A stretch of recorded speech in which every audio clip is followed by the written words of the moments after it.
This morning, RJ posted overwhelmed by the wonderful response to our new vehicles. In less than 24 hours, we have taken more than 68,000 R2 reservations. We are thrilled to see this vehicle resonate so strongly with our community. Okay, this is why that new Rivian car reminds me of the Volkswagen Golf. By the way, personally, I like the Golf. My dad had multiple ones. It was also interesting to see Rivian's windows and that the rear window completely opens. Bradford is not excited about Rivian's strategy during a time where Rivian must focus on fewer models. Instead of introducing one new model, they introduced two. Rivian lacks focus. If they die, it will be for this reason. Now, I personally don't think it's a bad strategy, especially the R3. I don't think the R3, the even smaller vehicle that was announced, I don't think it's for the actual consumer right now. It's mostly aimed at investors, exciting investors building and projecting this wonderful future. So if the R2 starts deliveries in 2026, which is a direct competitor to Model Y, the R3, the even smaller vehicle, I guess the deliveries will start in 2028. If they are lucky, maybe 2027. Because I think this new vehicle they will produce in the Georgia factory, and the construction of that factory has just been halted. There will be no third row on Rivian R2. The focus was making the cabin spacious and not trying to make a tight turbo third row like the Model Y. The Model Y third row is just for kids. It's not for adults. So if you do have small kids, the third row in the Model Y is actually pretty useful. Omar is dunking on the Rivian R3 hard, but I personally, I think the vehicle is pretty cute. I don't have any issues with the design. Emmett Peppers, though, had some pretty harsh comments about Rivian. Rivian's neat existing products and cool new prototypes are overshadowed by their Rivian stock decline and looming bankruptcy. Today's presentation was akin to a desperate pitch to find an acquisition suitor and avoid imminent bankruptcy. Whenever friends and family have asked me, what do you think of the Rivian? I say the product is cool and good quality, just don't get suckered into buying the stock. Unfortunately, almost 1/4 of the time the response would be, I already bought some after the IPO and was thinking of buying more. Someone says, who would buy a Tesla Model Y when the Rivian R2 looks 10 times better and has better specs? Huge win today for Rivian. I think in terms of looks, it's too subjective. I don't think the Rivian looks better or the Model Y looks much better. I think it's just a matter of preference. Also, keep in mind that 2 to 3 million more Model Ys will be sold before Rivian sells a single R2 vehicle. So the question is, for Rivian shareholders, what will Tesla be selling in 2026?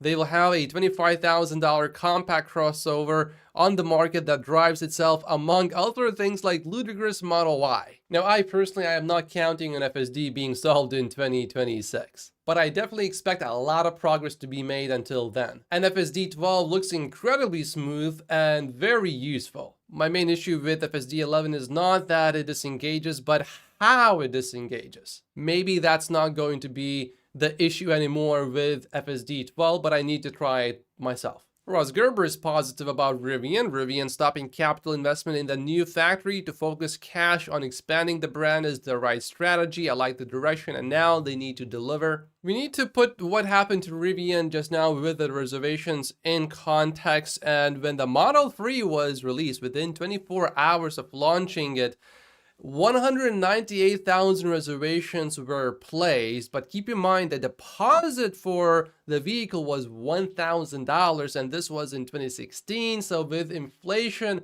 you're now only asking $100. You're not really even asking $100 compared to the value that money had back in 2016. I mean, 68,000 is not a terrible result, but it's not something that I would be overly thrilled about. I think Warren makes a good point here. In 2026, says Rivian, we are going to start selling a car that's almost as good as the 2020 Model Y for a slightly higher price if we can raise funds to avoid bankruptcy first. Yeah, I think that sort of summarizes what just happened. Gary Black is asking, is Rivian courting Apple as a potential partner? Gary asked this question based on this article, which basically says that the Rivian CEO used multiple presentation techniques that Steve Jobs used, and sometimes techniques that Tim Cook uses. But Apple just shut down its auto division, basically the Project Titan. So I'm not sure if Apple is really looking into getting into the car business. If they were, why did they just shut the whole thing down? I mean, it's good for Tesla investors, but it's not great for Rivian. Tesla just made a new comment about Giga Berlin production, saying that production will continue next week, which is different from its previous statement where Tesla said that production will basically resume at the end of the next week.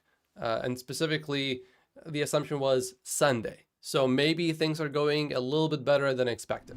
Chevy lifted the stop sale order on the Blazer EV that was put in place last December. Chevy also said it was cutting the Blazer EV's price by an average of almost $6,000 to $50,000, and that the vehicle will qualify for the full $7,500 EV tax credit. Acura announced that all versions of the upcoming 2024 ZDX are expected to qualify for the full tax credit as well. I uploaded a new video exclusively on my Patreon titled "Something Has Changed." Plus, there's a short update, a personal update. So all of my Patreon supporters, I will see you there, and everyone else, I'll see you in tomorrow's episode. Thank you so much for watching.